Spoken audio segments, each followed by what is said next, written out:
Liwami.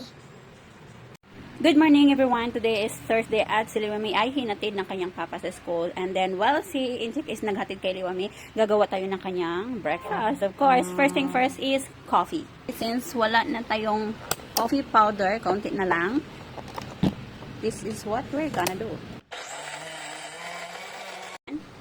See this one? From coffee bean to coffee powder. And kukuha lang tayo ng 2 scoop ng coffee powder na ito. And mine also is 2 scoop hot water. So our coffee is done. Using our portable gas stove, we're gonna make our breakfast. So for our breakfast is, gagawa lang tayo ng noodles. Hot water. Let's put our noodles. Ito yung klase na noodles ang ginamit ko.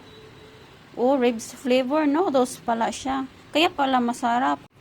At dahil sa room tayo nagluluto, so after natin magluto is mag-spray lang tayo, no? Para hindi mangamoy yung room natin ng hibi.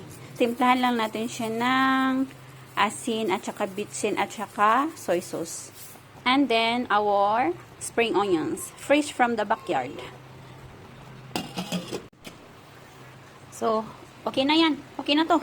Ta-da-da-dam! So, breakfast is ready. This is mine. Tapos, meron akong boiled egg. And ito naman kay Inchik. Let's have a breakfast, everyone! Thank you for watching. Have a good day. Bye, eh. Oh, by the way, ito pala yung ginawa ko na cheese bread kagabi. 2 na lang yung natira. So, timbangin ko nga. So, 17 pieces ang nagawa ko. Yung iba is kinain kagabi. And then, this morning, yung 3, dinala ni Liwami sa school. So, ito is, meron siyang 30 grams. So, okay lang yan. Let's have a breakfast!